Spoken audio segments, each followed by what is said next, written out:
Yes, I know. Oh, is it?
This is the crypt, everyone, obviously. Being very quiet, show some respect.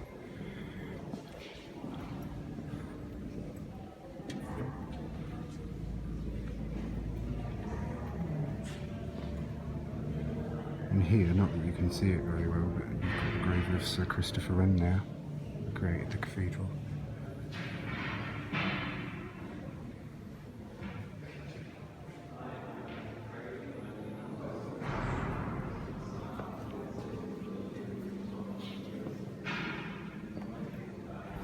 Maria Wren, the great-granddaughter of Sir Christopher Wren.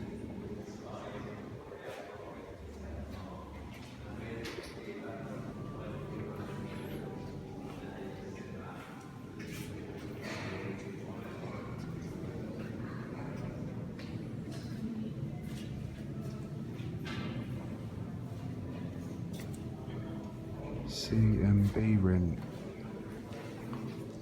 maybe July the 10th, NDCCCLI, and died XCIII, which is all in Latin.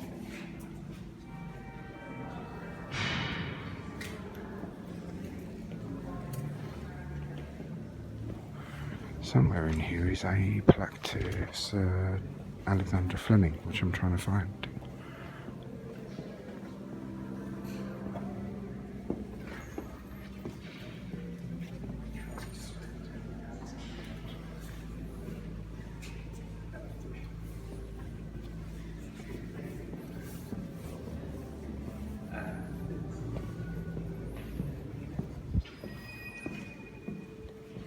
I did think it was along here.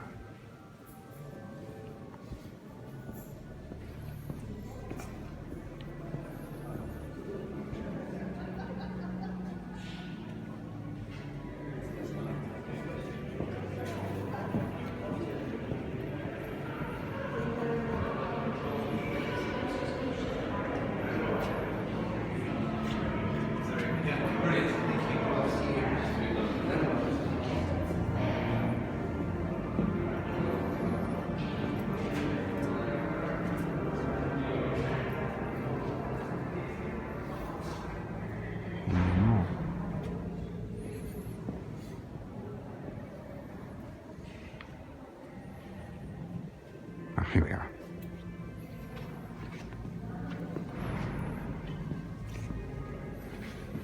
Sir Alexander Flemming, the discoverer of penicillin. The amount of lives this man must have saved. Millions, if not billions of lives.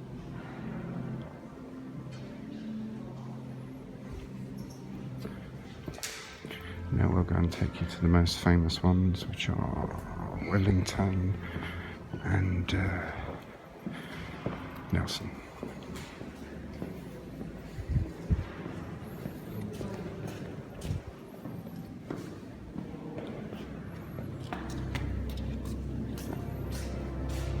You're welcome.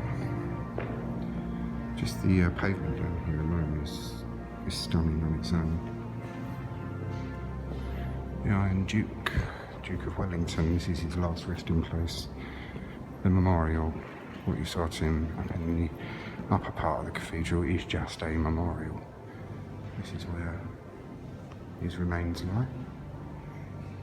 And these banners, a bit dark, I know, but they were flown at his funeral. His pennants.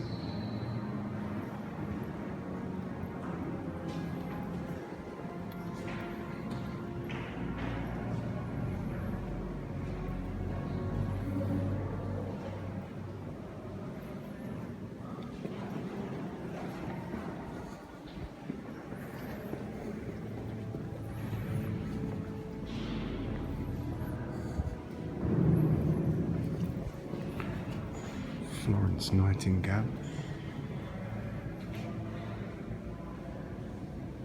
Lady with a lamp. Now you're going to see Nelson in a sec.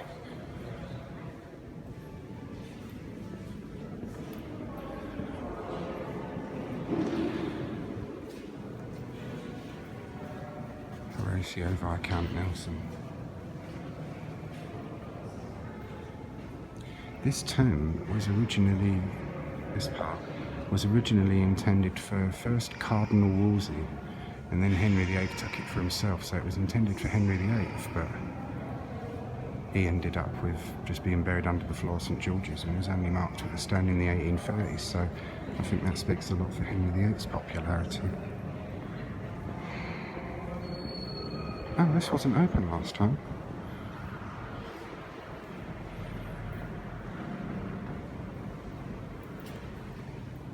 So the names of the battles. Field Marshal Lord Napier of Magdala. December 1810. December the 4th, 1810. Died January the 14th, 1890. TV, France.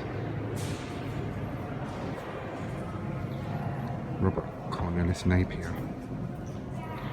This is all great naval and military generals and people buried in this bit. This is plumed helmet there. N of M.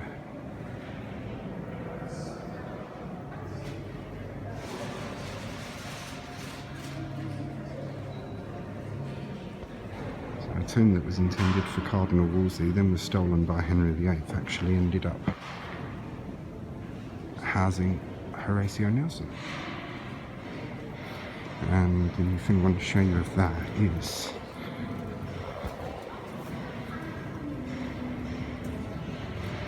the call to national prayer, written by Lord Nelson in his diary while in view of the enemy, October the 21st, 1805.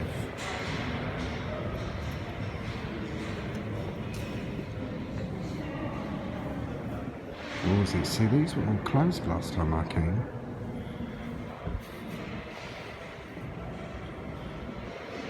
So Henry Hughes, Wilson, Roberts, 1832 to 1914, Roberts.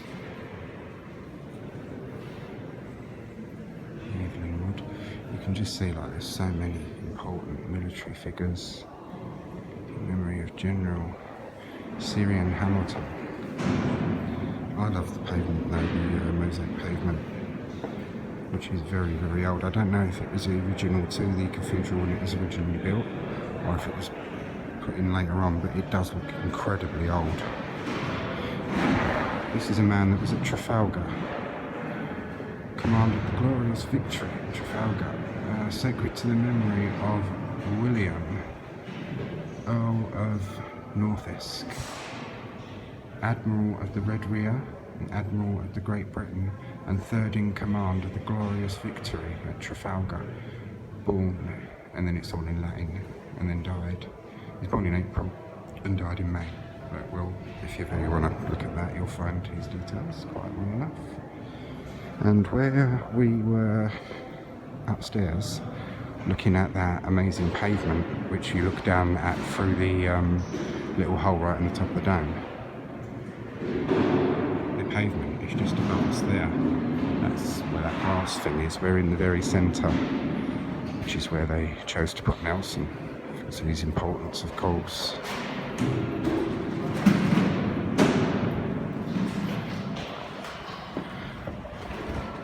This is what I wanted to show you as well.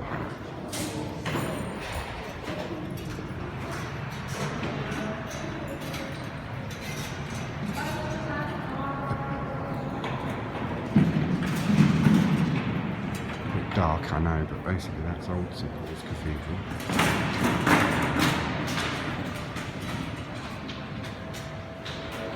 And this is the St Paul's Cathedral we know and love today.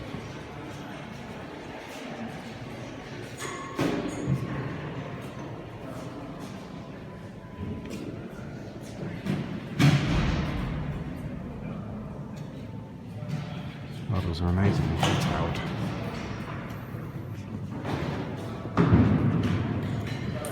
Now I'm going to show you some survivors from the old St Paul's Cathedral that was burned down. George Cruikshank. I'm still yet to check out who he is, but I do know he's very famous. These are what survived the Great Fire of London. This is William Hewitt, and he was born in 1599. No, he died in 1599, sorry. William Hewitt, a patriotic merchant, died 1599. You can see like the damage caused by the fire, like his facial features, and they just melted because of the intense heat. The heat was so strong of the fire at St Paul's, old St Paul's, that it made the stones burst with the heat, and the lead just ran down from the roof like rain apparently. Sir Thomas Heneage and Anna, his wife. Sir Thomas Heneage was a favourite of Queen Elizabeth I.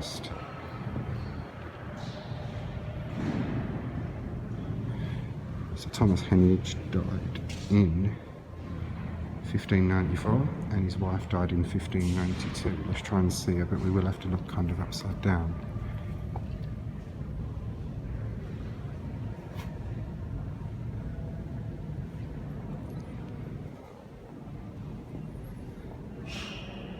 E.H. Bailey, sculptor, 1842, and this is Admiral Sir Portly Malcolm, born Burfoot of Esk, Dumfriesshire, died on the 20th of July 1838 in his 70th year.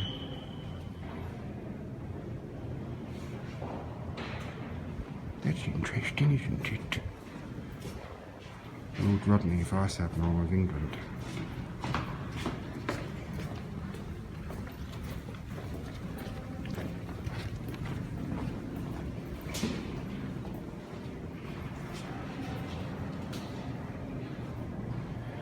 Being careful because I was kind of told that you're not really allowed to film here without permission, but everyone else does. So the lady herself, she was an absolutely lovely lady, and she said, I know like a load of people are filming. She went, it's just that thing of catching them. She went, but the main thing was is because the organ was playing, the music is their intellectual property, so which is fair enough. This is their cathedral, they make the rules, I suppose. Oh, I say.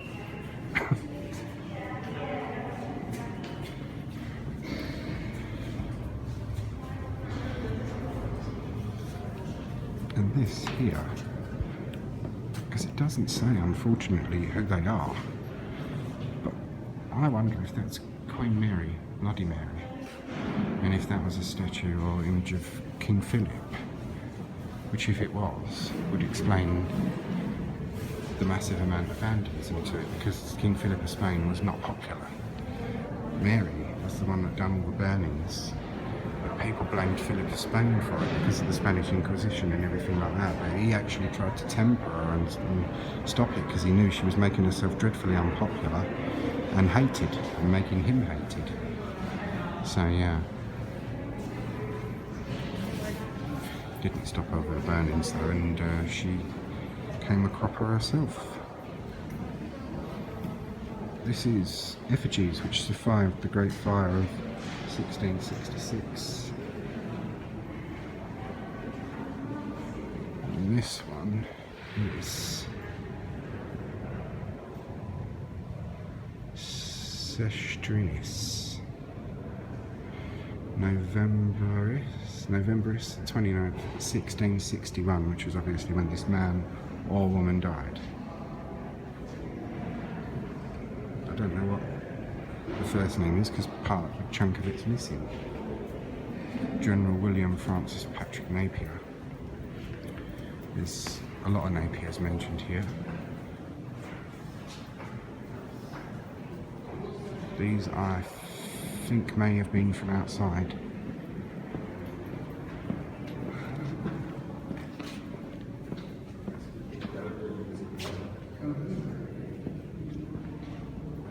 Still standing.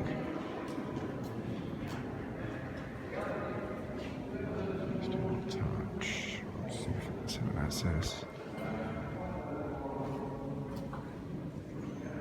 Still Standing is a specially commissioned piece of work by a leading Nigerian artist, Victor Ecomanuel. Curated by Dan Hicks. There's a lot of artworks and stuff on display here.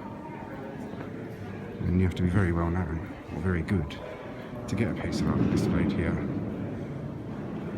Nelson. Wellington. Duke of Wellington.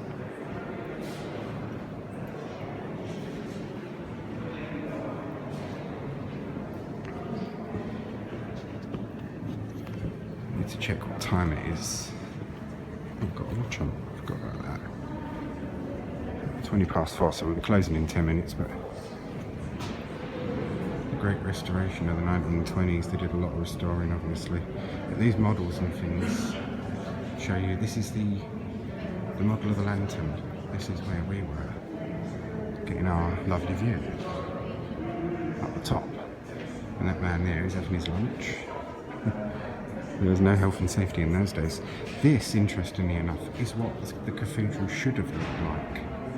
This is the agreed on plan, but Christopher Wren didn't like that one. So when the scaffolding and the covering came down, what should have been there wasn't there. And we ended up with what we've got today, which was, of course, a massive success. So Christopher Wren himself.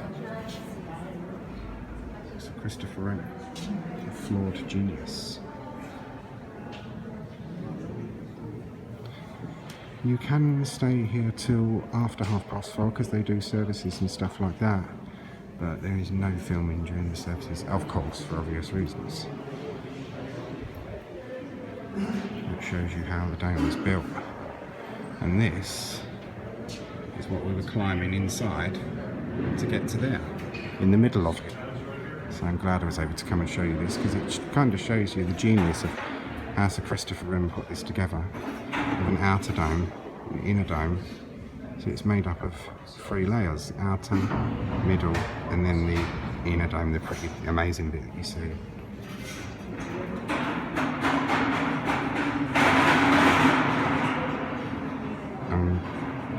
There's an iron chain that runs all the way around this, sealed in lead, which is basically their version of a brace to hold everything in place, and that's what you're seeing there. That's interesting, isn't it? Oil painting by Frank Beresford, about 1926.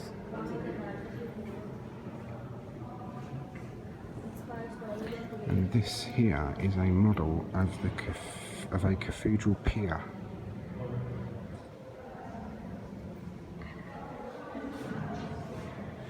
One of these.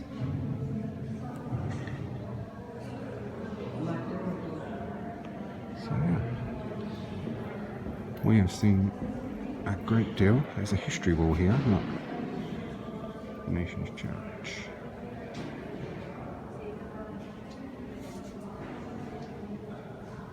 It's been a religious place of worship on this site for a very, very, very long time.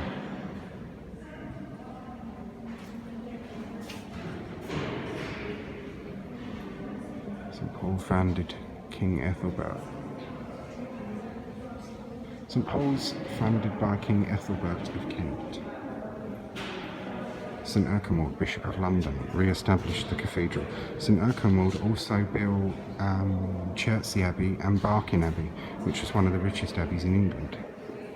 That's where I was the other day, and you've seen those videos, haven't you? St. Paul's burnt and rebuilt within the year 1962. The body of St. Alfred, murdered by Danes, removed from St. Paul's to Canterbury. William of Normandy invades England 1066. London burned and St. Paul's destroyed. Buildings begin soon after. Rebuilding begins soon after. Magna Carta is signed. A symbol of rule and law. During the Civil War, the clergy, the barons and the Londoners assembled at St. Paul's Cross supporting Prince Louis of France against the King. We had two civil wars. You had the one between Empress Maud and King Stephen, and then you had the one in the 1600s that's more well known, which was Charles I and Cromwell.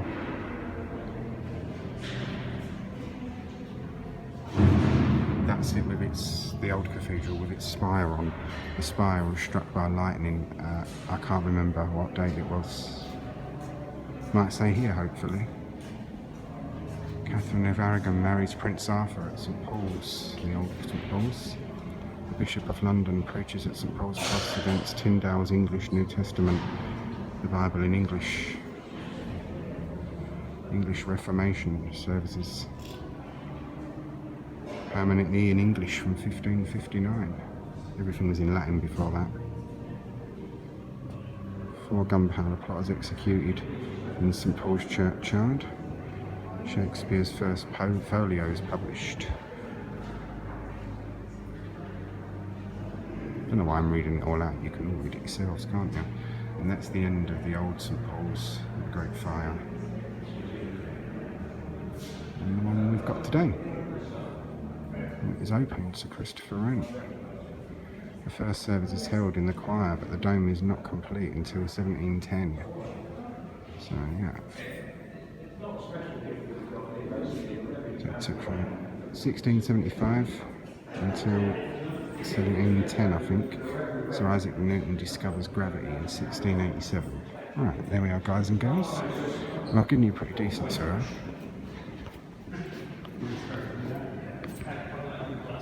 4:23, and I'm gonna go to the toilet. Richard John Seddon, and then I should be making a move. George Washington. Oh look. I didn't notice this before. Soldier and statesman, first president of the United States. One for our American friends to be interested in as well. I find all this kind of thing interesting. Sir Bartle Frere.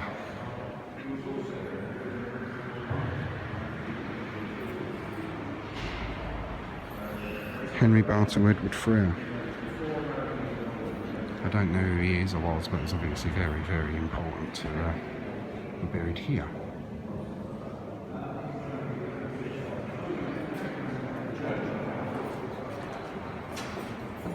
Guys and girls, these are the Winston Churchill Memorial Gates, and we'll get you through there. I'll show you a couple of the other George Swan Nottage, Lord Mayor of London. Show you a couple of the other memorials and stuff quickly before we go, and I need to use the toilet and then make a move. George M. Smith, Sir William Alexander Smith, founder of the Boys Brigade.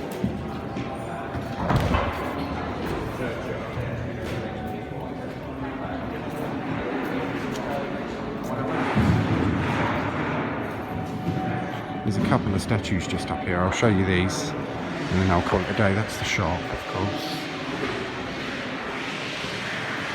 The unfortunate thing is about the crypt, or most churches really, is that you can't help but walk on graves. They're everywhere.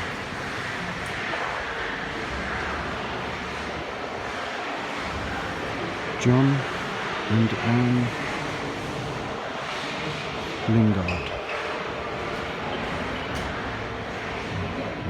Children, bless them, poor sods. John, Earl of St Vincent.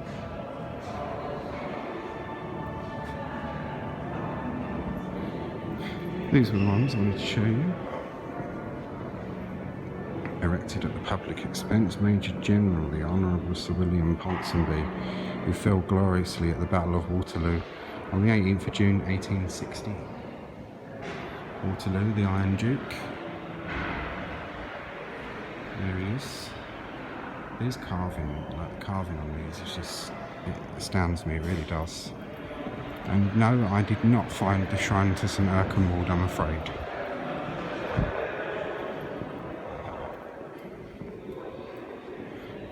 And after being asked not to film, I was like, oh, that's a get out of the way kind of thing.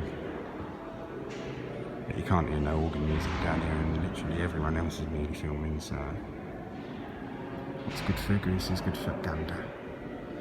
And this plaque replaces memorials lost in the Great Fire.